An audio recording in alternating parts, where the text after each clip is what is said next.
Buenas tardes a todos. Esta es la clase del día 28 de febrero del año 2022 y vamos a empezar la clase correspondiente a la segunda bienaventuranza, pero antes vamos a rezar la oración. En el nombre del Padre, del Hijo y del Espíritu Santo. Amén. Señor Jesús, me presento a ti tal como soy. Te pido perdón por mis pecados, me arrepiento de ellos, por favor, perdóname. En tu nombre perdono a todos los que me han ofendido. Renuncio a Satanás, a los espíritus maléficos y a todas sus obras. Me entrego por completo a ti con todo mi ser. Señor Jesús, ahora y por siempre te invito a entrar en mi vida. Te acepto como mi Señor, mi Dios y mi Salvador. Por favor, cúrame, cámbiame, fortaléceme en cuerpo, alma y espíritu. Ven, Señor Jesús. Cúbreme con tu preciosa sangre y lléname del Espíritu Santo. Te amo, Señor Jesús. Te alabo, Señor Jesús, y te doy las gracias.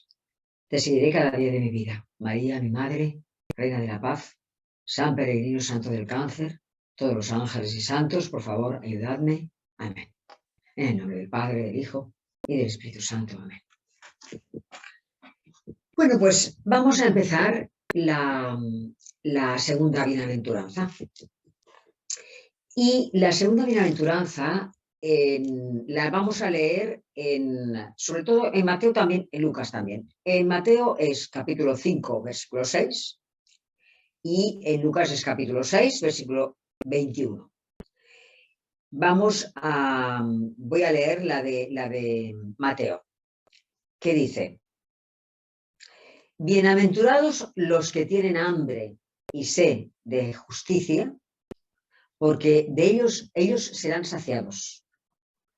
Según Lucas dice: bienaventurados los que tenéis hambre ahora, porque seréis saciados. Vamos primeramente a entender la primera. Bienaventurados los que tienen hambre y sed de justicia, porque ellos serán saciados. Si vosotros, o sea, bienaventurados ya sabemos que quiere decir dichosos o felices. Si vosotros decís dichosos los que tienen hambre y sed, y en lugar de justicia lo traducís por santidad, lo tendréis muchísimo más claro. O sea, bienaventuradas las personas que tienen hambre y sed de santidad, porque ellas serán saciadas. Y entonces ya queda muchísimo más claro. Fijaos que si lo que está diciendo Jesús en este monte, en este momento, en el monte de las bienaventuranzas, y repetirá en otras partes, en otro momento, como digo, en otros momentos durante esos 3 años de predicación, y lo repetirán los discípulos suyos desde San Pablo hasta durante todos los siglos hasta ahora, hasta hoy mismo, y lo repetimos nosotros hoy, exactamente hoy, es que digamos, bienaventurados, o sea, dichosas las personas que tienen ganas, que tienen hambre y sed de santidad. Dichosas las personas que tienen ganas de ser santas. Dichosas las personas que tienen ganas de ser como Jesucristo. Que quieren seguir todo lo que Dios les quiere indicar para llegar a ser como Jesús y estando con Jesús, poder llegar a lo que llamamos reino de los cielos o reino de Dios, que en la otra vida, porque el reino de los cielos no es de este mundo, como aprendimos en la otra bienaventuranza. Esto es lo que dice Jesús. Ahora, fijaos, este deseo de santidad, este deseo que explica claramente Mateo, bienaventurados los que tienen hambre y sed de santidad, este deseo, recordad que no viene de nosotros, sino que lo pone Dios en nuestro corazón. O sea, la primera gracia que Dios nos pone en nuestro corazón en este tema, correspondiente a todo este tema, es que nos impulsa a pensar que nos gustaría ser como Jesús es, que nos gustaría llevar la vida que lleva Jesús, que nos gustaría cumplir perfectamente como Dios quiere que seamos y cumplamos.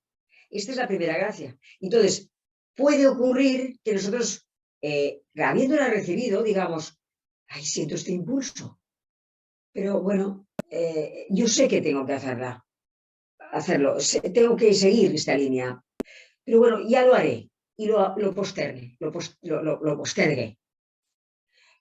Si lo postergo, seguramente Dios lo que hará será en otros momentos de nuestra vida darnos más gracias y volvernos a dar ese impulso espiritual que haga que volvamos a sentir ganas de ser como Él quiere que seamos. Pero si no lo postergamos, viene la segunda gracia, que es la gracia que nos da el Señor. La primera ha sido el impulso de tener ganas de ser santos. La segunda es sí, que yo diga sí, quiero serlo, quiero ser como Jesucristo. Entonces Él nos ayuda. La segunda gracia viene cuando le decimos que sí. Y entonces nos dará más gracias para ser cada vez más como Jesús. Claro, evidentemente con esto hemos de tener claro que, con esto que explico, hemos de tener claro que, claro, no podemos nosotros, sí, en un momento dado, yendo por la calle o viendo cosas o estando en casa, si tenemos la sensación de decir, ay, pues mira, yo es que cada vez me gustaría ser mejor persona. No podemos nosotros pensar que decir, pues me siento bueno. Pues cada vez, mira, el otro día tenía esta sensación y pensé, pues es que me siento cada vez mejor persona, me siento bueno. No, o sea, tú no te puedes sentir bueno, es el Señor que te da la gracia y tú aceptas para hacer lo que Él dice que tú tienes que hacer. Por lo tanto, no te puede dar, no puedes tener, digamos, ni tener soberbia, ni creerte que cada vez estás siendo mejor. Porque, claro, si tú, por ejemplo, estás en esta línea, en la línea de querer ser cada vez mejor persona, estés en esta tesitura, como si dijéramos, lo que ocurre es que cada vez querrás, digamos, hacer más la voluntad de Dios para ser santo. ¿Eh? Para hacer la voluntad de Dios, tendrás constantemente que pasar por un periodo, por lo menos al principio, en que de radicalidad. Ahora pondré ejemplos, ¿no? Cuando llamo radicalidad, quiere decir que pasaré, si yo quiero cada vez ser mejor persona, tendré que pasar cada vez más por un periodo de discernimiento. Ya no hablo de los pecados mortales, es decir, yo ya hablo ahora de pecados veniales. Claro, yo pues normalmente no robo, normalmente no mato, no normalmente, quiero decir, no mato ni física ni espiritualmente, digamos que trato a los obreros que tengo lo mejor posible, procuro que mi madre y mi padre estén lo más atendidos posible, pero por eso te digo que en principio los mandamientos los cumplo, pero cuando ya voy avanzando en espiritualidad, ya entran muchos pecados que pensamos que no hacemos, que son pecados contra la caridad. Entonces, en esto, por eso digo que si yo quiero ya cumplir la voluntad de Dios o hacer cada vez más la voluntad de Dios, pasaré por un periodo de discernimiento que al principio será pesado, porque claro, tengo que estar constantemente contenida. Por ejemplo, ahora os explicaré. Por ejemplo, yo, por ejemplo, cuando me levanto por la mañana y hay algún contratiempo, contesto bien a las personas con las cuales me cruzo cuando estoy en casa. O, por ejemplo, soy amable con la persona que me encuentro abajo en la escalera. O, por ejemplo, cuando voy a comprar algo a alguna tienda, lo dejo todo desordenado o trato, digamos, ciertamente de alguna manera despectivamente a la persona que me atiende, sin darme cuenta de que la persona a lo mejor, la persona que está en la tienda, está, por ejemplo, 12 horas o unas 9 horas de pie y no les dejan sentarse menos la hora de comida, cobrando un sueldo X relativamente pequeño, que va de su casa y vuelve de su casa. Y muchas veces ahora que no hay trabajo, atiende en una tienda grande, atiende a mucha más gente de la que debería atender porque han despedido a otras personas y yo estoy siendo malhumorada con ella porque no me está atendiendo bien. Atiendo bien a las personas que, por ejemplo, me llaman 3 veces a la semana o 4 para cambiar de compañía telefónica o para cambiar la compañía del gas. Normalmente la tendencia es, después de tanta lata, es a colgar o decir muchas gracias bruscamente y decir adiós, señorita, muchas gracias. Pero son gente que a lo mejor les pagan muy poco sueldo, que no son de aquí y que a lo mejor están en cualquier otro país, que cobran poco sueldo, como he dicho, y que a lo mejor por cada cliente que hacen tienen un plus. O sea, estas son las faltas de caridad a las que me refiero y por las cuales os digo que primeramente, si quiero yo cumplir la voluntad de Dios, tengo que al principio tener un gran discernimiento, o sea, estar en un estado de alerta, porque si no constantemente estoy faltando a la caridad mucho más de lo que creo que estoy faltando.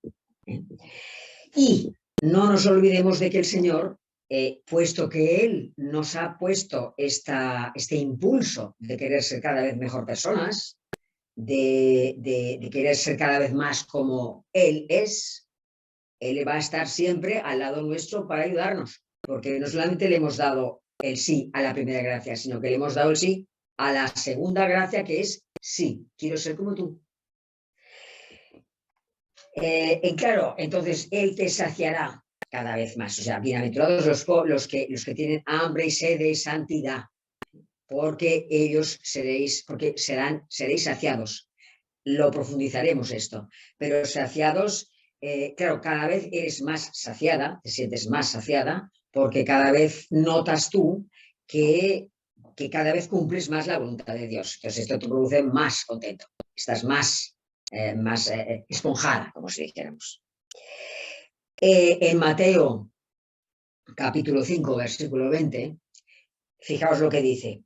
Si, dice Jesús, dice, si vuestra santidad no supera a la santidad que sienten los fariseos y los escribas, no entraréis en el reino de los cielos. O sea que ya os he dicho muchas veces que en la época de Jesús el Sanedrín estaba muy corrupto. Todos los fariseos, los saduceos, toda la gente era una época muy corrupta. Entonces él se refiere a los fariseos y les dice que si el tipo de santidad que tenéis, el tipo de manera de hacer vosotros es parecida a la manera de los fariseos y de los escribas, que sepáis que no entraréis en el reino de los cielos, no entraréis en mi reino, en el reino que no es de este mundo, por ejemplo. Esto es con respecto a la bienaventuranza de Mateo. Entonces, también se puede ver desde otro punto de vista que vamos a ver, que es en la bienaventuranza de Lucas, que dice, la idea es la misma, pero visto desde otro punto de vista, es bienaventurados los que tenéis hambre ahora, porque seréis saciados. Desde otro punto de vista, hay mucha gente, y eso lo sabemos, ¿no?, que no tienen casa, no tienen ropa, no tienen comida, mueren muchas veces en condiciones complicadas. Por ejemplo, hay personas en que, por ejemplo, la madre otra situación, la madre les ha abandonado, el padre era un borracho. Entonces, espiritualmente, esto es algo que por muchas relaciones que se busquen de mayores, cuando la gente es mayor, busca, digamos, llenarse del vacío que ha tenido la madre porque no la ha atendido, y el padre porque ha sido perdón, porque estaba silenciando. Esto, la madre, o sea, la madre y el padre no los ha tenido, por lo tanto, están gente muy herida en este sentido. Entonces, por mucho, o sea, a menos que el Espíritu Santo los sane de golpe, los puede también ir sanando poco a poco, pero siempre habrá rémoras, siempre tendrán hambre de ese amor de la madre o del padre que no han tenido. Exactamente igual en el caso, por ejemplo, pues del discípulo de Cristo, de la persona que es fiel a Cristo y que sufre persecución. Esta persona será saciada en el reino de los cielos. En este sentido lo digo. O sea, en el sentido primero, según Mateo, y en este sentido también, en el sentido de que hay gente que en esta tierra sufren más, digamos, que nosotros en principio, porque nosotros tenemos, en este momento ahora mismo, hay una guerra. Hay una guerra de la cual los medios de comunicación constantemente nos hablan, pero es que recordad que además de esta guerra hay 34 guerras más que se están celebrando en el mundo. Hay 34 más de las cuales no se habla. Pero esas guerras, aparte de la actual que estamos ahora viviendo, produce un sinsabor terrible a la gente que está en medio. Contad que los que están ahora pasándolo mal en Ucrania, en Yemen también lo están pasando muy mal. También están los Rohingya en Myanmar. En fin, hay muchas y muchas guerras también en África. O sea, hay mucho malestar. Entonces, lo que quiero explicaros en este sentido es que, digamos que no se tiene que mirar, no se debería mirar este mundo. O sea, ¿por qué razón en la India, digamos, la gente lo pasa muy mal, tan mal como hasta morir en las calles, y Calcuta, por ejemplo, o en la India, o Nueva Delhi igual, ¿no? Y en cambio, aquí, pues por lo menos pues por lo menos podemos comer, podemos dormir relativamente tranquilos. O sea, habría que mirarlo desde la óptica espiritual. No se puede mirar desde una óptica mundana, porque entonces sí que te cabe la idea de pensar que Dios es injusto. Y no es injusto. Lo que pasa es que, a ver, es un misterio, otra vez, un misterio dentro de tantísimos misterios como os digo que hay. Es un misterio en el sentido de que Dios no nos ha creado para este mundo, nos ha creado para el otro mundo. Entonces, tenemos que pasar por este mundo con nuestros sinsabores para llegar al más allá, al otro lado. Esta es la idea fundamental, por eso os digo que hay que mirarlo desde el punto de vista espiritual. Si lo miramos desde el punto de vista, desde la óptica de este mundo, no entendemos absolutamente nada. Para apoyar esto, voy a leeros una cita y luego os voy a explicar un fragmento de Lucas, que además es interesantísimo porque no solamente apoya lo que digo, sino que además en sí es interesante y veréis las distintas facetas. Primeramente, vamos a mirar la segunda carta a los Corintios, capítulo 4, versículo 17. Lo voy a leer. Esto es con respecto a lo que os decía, bienaventurados los que tenéis hambre ahora, las personas que están en malestar, en situación de malestar, ya sea por persecución religiosa, ya sea porque no tienen comida, ya sea porque su padre o su madre les ha abandonado y no tienen no están llenos espiritualmente. Dice el texto de la segunda Corintios 4, 17. Dice, porque momentáneamente, dice, porque momentáneas y ligeras son las tribulaciones, que a cambio nos preparan en el cielo un caudal eterno e inconmensurable de gloria.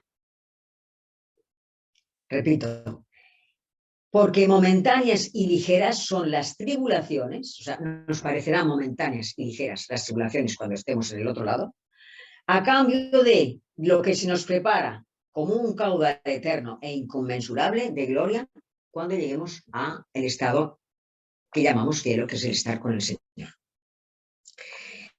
Esto lo dice San Pablo, hablando a los corintios. Les explica, porque seguramente debían estar con la misma sensación de sorpresa. Es decir, pero ¿cómo es posible que yo lo pase bien aquí y otros lo pasen mal? Y apoyando también esto, quiero explicaros la parábola o el fragmento de Lucas, que es interesantísimo, que es el rico Epulón y el pobre Lázaro. Y veréis la cantidad de cosas que vamos a sacar de aquí. Mirad, os leo un poco, porque hay mucha gente seguramente que a lo mejor la recuerda, pero no la recuerdo entera. O sea que voy a explicarla poco a poco. Para empezar, dice el texto dice el rico malo y Lázaro el pobre. Eso es el título. Porque recordad una cosa, que nosotros decimos la parábola del rico Pulón y el pobre Lázaro. Que sepáis, esto es una anécdota, pero que sepáis que Epulón realmente aquí no aparece. La palabra Epulón no aparece. O sea, se cree que se trata del hombre rico y Lázaro el pobre. Epulón, que lo seguiremos llamando el rico Epulón y el pobre Lázaro, por lo menos yo, porque me es más fácil. Esto parecería que viene se atribuía a Pedro Crisólogo, que es obispo, me parece que era obispo de Rávena, y esto es del siglo V. O sea, digamos que Pedro Crisólogo, arzobispo de Rávena, en un momento dado, pues le puso el nombre de Epulón, a saber. Lo importante es que sepáis que había un hombre rico y un hombre pobre. Y dice, había un hombre rico que vestía de púrpura y lino y celebraba todos los días espléndidas fiestas. Pero no nos dicen nada más de este hombre rico, nos dicen que iba de lino. Es decir, el lino es el algodón, pero es carísimo. Si nosotros nos vamos, ahora ya no, porque las sábanas ya se llevan lo más fácil posible para que se le metan en la lavadora. Pero hace unos 50 años, cuando queríamos sábanas de lino, las sábanas eran difíciles de planchar, pero eran caras. Íbamos a una tienda a buscar sábanas de lino y las sábanas de lino eran caras. Tanto más en esta época, este hombre que iba con túnica, la túnica suya era de lino. O sea, que era un hombre rico, porque las túnicas de la época eran de una tela mala, barata. Pues aquí te ponen claro que el hombre, este rico, iba vestido de lino, dice, y púrpura encima. Púrpura es rojo. Y para que fuera púrpura, la túnica de lino tenía que ser teñida. Y el teñido era caro. O sea, fijaos que cómo era este hombre de rico que iba con su túnica roja, una túnica roja de lino. Y dice, lo único que sabemos es que esto era un hombre muy rico, muy bien vestido, y dice algo más, dice, este hombre daba espléndidas fiestas.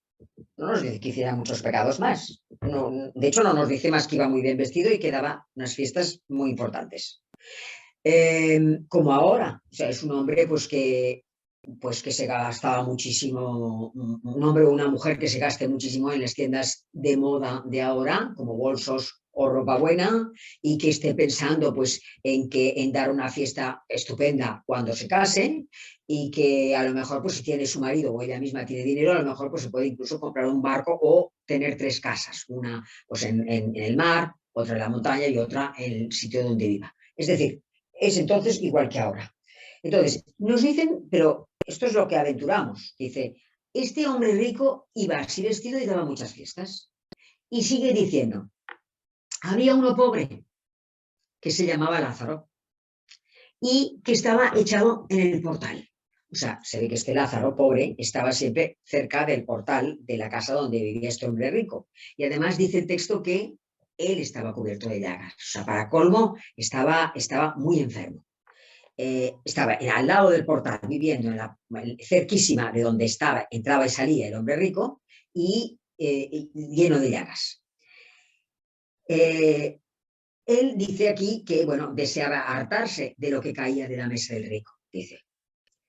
Pero bueno, no queda muy claro que el hombre rico le atendiese lo suficientemente. Entonces, el texto te explica que muere uno y muere el otro.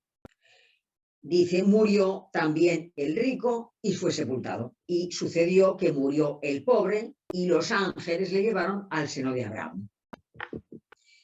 Entonces, fijaos, estando el rico, perdón, en el seno de Abraham, estando el rico en un lugar que evidentemente no era el estado de estar con Dios, dice, estando él, dice que vio a Abraham y que junto con Abraham estaba Lázaro.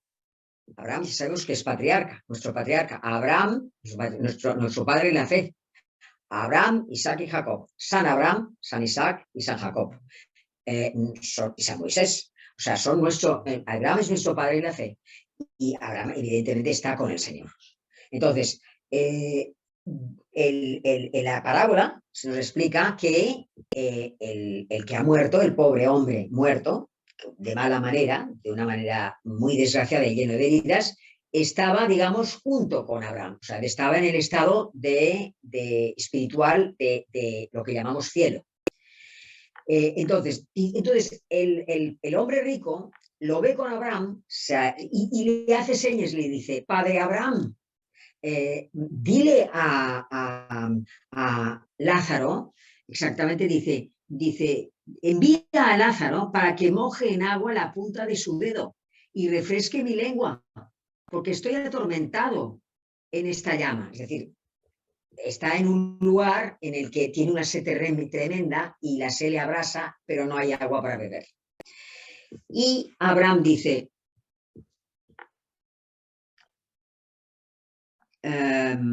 recuerda que recibiste tus bienes durante tu vida y Lázaro sus males. Ahora pues, él es aquí consolado y tú atormentado. Es decir, recordad lo que esto viene a raíz de lo que os decía. Bienaventurados los que pasan hambre, porque ellos serán saciados, aquí o en el otro lado, en el más allá. Esto es una frase en la cual me apoyo para corroborar todo lo que os he explicado antes. Pero hay mucho más. Además de esto, en todo lo que os explico, vais a ver lo que hay. Por segunda vez, o sea, Abraham le dice que no irá, que Lázaro no va a ir a ayudarle. Entonces él le dice: pues por lo menos dile que avise a mis hermanos, porque tengo 5 hermanos. Probablemente los 5 hermanos vivían como él. Entonces, si estos 5 hermanos alguien les avisa de que hay algo más después de esta vida, ya no vivirán como yo vivía. El texto dice, te ruego, Padre, se lo dice a Abraham, que le envíes a Lázaro a la casa de mi padre, porque tengo 5 hermanos, para que les advierta y no vengan también ellos a este lugar de tormento. Y entonces a Abraham, ¿qué le contesta? Le dice: tienen a Moisés y a los profetas, que les oigan. O sea, no es momento de mandar a Lázaro a avisar a tus 5 hermanos. Que escuchen, porque tienen base, tienen todo lo que es la Torá, que escuchen a Moisés, los 10 mandamientos, y los profetas, todo lo que dijeron, que los escuchen. Y todavía el hombre rico insiste, dice: pero es que no, padre Abraham, dice, es que si alguno de entre los muertos va a ellos, pues se convertirán. Es decir, si ven a alguien que está muerto y que ve a un muerto, seguro que se van a convertir, porque un muerto no se ve fácilmente. Y Abraham contesta: si no oyen a Moisés y a los profetas, tampoco se convencerán, aunque un muerto resucite. Es exactamente lo que nos pasaría a nosotros. Es decir, si yo veo ahora mismo digamos, a mi abuelo que murió hace 25 años, verdaderamente yo pensaré, lo más probable es que piense: no, o me ha dado esquizofrenia, o me ha sido o estoy en un momento estoy en un momento de caos, o tengo una enfermedad, o yo no me voy a creer que he visto a mi abuelo que murió hace 25 años. De la misma manera, si alguna amiga me lo cuenta, tampoco me lo voy a creer, porque voy a pensar que a lo mejor la amiga o se lo inventó, ha tenido un momento malo, o ha soñado, por ejemplo. O sea que lo que contesta Abraham es clarísimo, lo mismo que lo que siempre os explico con respecto a los milagros, que los milagros hacen muchísimo efecto al principio, pero luego la gente se olvida. Ya os digo, cuando alguien, digamos, es beatificado por algún santo o beato, es beatificado por un milagro de una persona que todavía vive, nos produce mucho efecto, pero no hay mucha gente que indague sobre cómo ha sido el milagro, qué ha hecho que se beatificara a aquella persona. Simplemente, pues se enteran, bueno, ahora es beato porque hubo un milagro de una señora que se curó, y la gente no hace más hincapié en esto, ¿no? La gente no profundiza más, ¿no? Aquí lo que quiero resaltar es, primeramente, lo que os he explicado, de dónde lo he sacado, que es decir, que el Lázaro es saciado en la tierra, no fue saciado, pero es saciado en el cielo porque Dios lo recompensa. Quiero de sumar de la vida tan mala que ha pasado. Quiero resaltar aquí a lo que quizá no sepáis o no recordéis, que es que había en la época mucha gente que no creía en el otro mundo. Recordad que la diferencia entre fariseos y saduceos, los saduceos eran los notables y los que había menos cantidad en el Sanedrín, pero eran las personas que estaban más en connivencia con Roma y vivían el momento, es decir, vivían en la vida, el momento actual, no creían que hubiese futura, la muerte futura, no creían que hubiese algo después de la muerte y por lo tanto tampoco creían que hubiese retribución y por supuesto juicio para nada. Mientras que los fariseos sí que creían en la vida después de la muerte. O sea que aquí en la parábola esta se nos habla, se nos hace hincapié además de lo que os he dicho, en el hecho de que es el mismo Jesucristo el que dice eh, que, que que Lázaro tiene retribución y que hay una vida después de la muerte. Es el mismo Jesús el que lo dice. Y también un tercer apunte, viene a ser como también misterioso, que es el hecho de que os deis cuenta de que ya os he dicho que el hombre rico no se nos dice gran cosa de él. O sea, se nos dice que iba muy bien vestido y que daba muchas fiestas. Y cuando lo vemos aquí, que nos lo explican, vemos que estaba en un lugar en el cual, de fuego, digamos, un lugar en el que no estaba con Dios, digamos. Si hubiera estado, y esto es misterioso, si hubiera estado en el infierno no hubiera podido pedir por sus hermanos, sus 5 hermanos. Acordaos de que le pide al padre Abraham que pida que se presente Lázaro para que les toque el corazón a los 5 hermanos y los 5 hermanos no tengan que ir al lugar en donde él está. En el infierno no hay nada más que está la serpiente, está Satanás, está el demonio y otros demonios que son todas las personas que caen en el infierno, que pueden convertirse en demonios o no, teológicamente hablando. Pero de lo que no pueden de ninguna manera es pedir por las personas que están en la tierra. Luego podríamos deducir que donde está este hombre rico es en el purgatorio, porque en el purgatorio sí que se puede pedir por los demás. Y lo que hace Epulón es pedir por sus 5 hermanos, para que sus 5 hermanos no pasen lo que él está pasando en ese momento. Luego podríamos deducir de esto que Epulón se salvó. Por eso era interesante esta famosa fragmento de Lucas, del rico y el pobre, porque se saca mucho de aquí. No solamente se saca no solamente lo que yo quería sacar para exactamente el ser saciado, sino que se sacan muchas más conclusiones. Entre ellas, no solamente esta que os he dicho, sino el hecho de que Dios mismo, es Jesucristo mismo, el que habla de que hay vida después de la muerte. Para acabar, recordemos que una cosa, a ver, el hecho de pensar que cómo sabemos nosotros que podemos, que seremos saciados. Pues fijaos, es que en el Antiguo Testamento ya los israelitas tenían un hambre y una sed de justicia tremenda, porque llevaban 400 años en Egipto, prisioneros, y no se les reconocía, y el Señor en un momento en el tiempo los saca de allí gracias a Moisés y los lleva a la tierra prometida. O sea, en este mundo son saciados dentro de todo lo que les pasa. O sea, se les soluciona un problema terrible porque estaban pasando por un hambre y una sed de justicia tremenda. Y también en el mundo actual exactamente igual, porque nosotros tenemos, digamos, aunque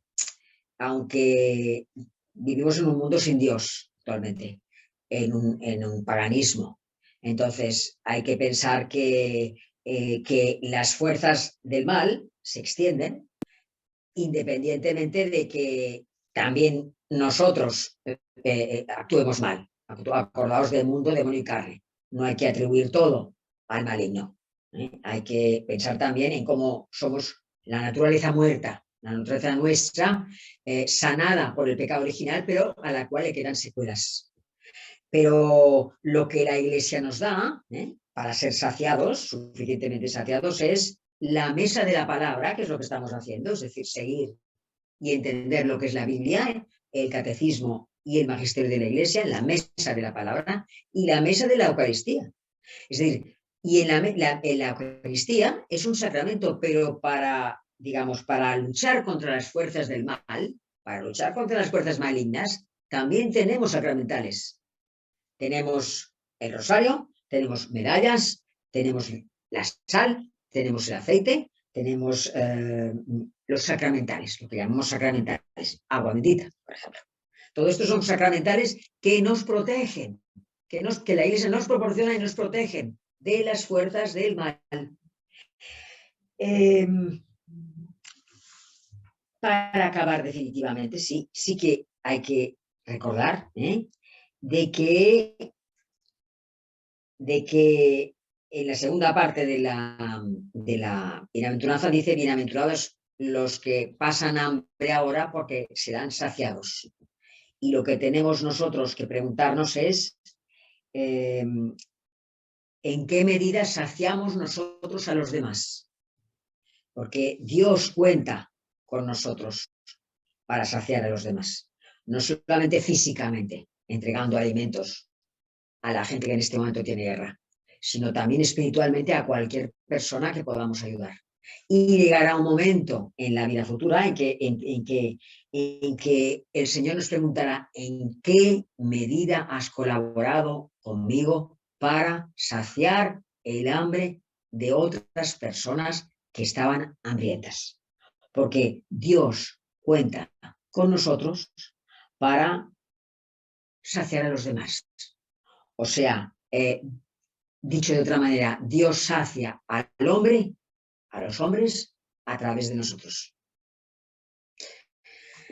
Bueno, pues esto ha sido la clase de hoy, que ha sido, pues eso, unos 35 minutos, que es lo que yo quiero. Quiero más o menos para estas bienaventuranzas, como hay mucho, siempre os digo pues que las vamos a hacer más cortas hasta que entremos otra vez en ya parábolas, ¿no? Os he explicado, bienaventurados los que tienen hambre y sed, y que sustituyeréis justicia en lugar de, perdón, la palabra justicia por la palabra santidad, que entonces sería todo mucho más fácil. Bienaventurados los que tienen hambre y sed de santidad, porque esas personas serán saciadas. Y que tenemos que hacer un ejercicio siempre, una vez recibido esta gracia, tenemos que hacer tenemos que querer seguir la voluntad de Dios con una radicalidad que hace que haga que estemos siempre en un estado de discernimiento para ver qué obras, qué faltas de caridad hacemos. Os he hablado también desde el punto de vista de que hay hombres que les faltan casas o les faltan alimentos, o no ha sido suficientemente querida la persona durante su infancia y también está necesitada de ser saciada. Y también el discípulo de Jesús, que puede ser cualquiera de nosotros actualmente, el Espíritu de Jesús, el discípulo de Jesús también necesita ser saciado y será saciado en el otro lado. Os he explicado la palabra del rico Pulón y el pobre Lázaro, y os he dicho que saciados, que nos planteemos el hecho de saciar nosotros a nuestra vez, saciar física y espiritualmente a los demás, porque el Señor nos lo preguntará, porque el Señor sacia a través nuestro. Bueno, pues vamos a rezar una salve. Y después desconectaré el vídeo no el vídeo, desconectaré el audio para que me podáis hacer las preguntas que queráis. Vamos a rezar la salve en el nombre del Padre, del Hijo y del Espíritu Santo. Dios te salve, Reina y Madre de misericordia, vida, dulzura, esperanza nuestra, Dios te salve. A ti aclamamos los desterrados hijos de Eva, a ti suspiramos, gimiendo y llorando en este valle de lágrimas. Ea pues, Señora, abogada nuestra, vuelve a nosotros tus ojos misericordiosos. Después de este misterio, muéstranos a Jesús, fruto bendito de tu vientre. Oh clementísima, oh piadosa, oh dulce Virgen María, ruega por nosotros, Santa Madre de Dios, para que seamos dignos de alcanzar y gozar las promesas de nuestro Señor Jesucristo. Amén. En el nombre del Padre, del Hijo y del Espíritu Santo. Amén. Os espero hasta la semana que viene y seguiremos, como siempre, en la tercera bienaventuranza. Buenas noches a todos. No, quita la grabación.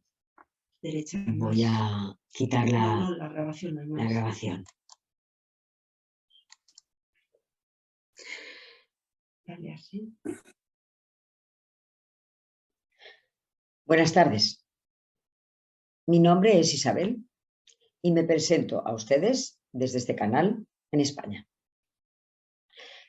Les invito a seguirme para poder participar en el espacio La Sagrada Escritura en profundidad desde cualquier parte del mundo en el cual se encuentren.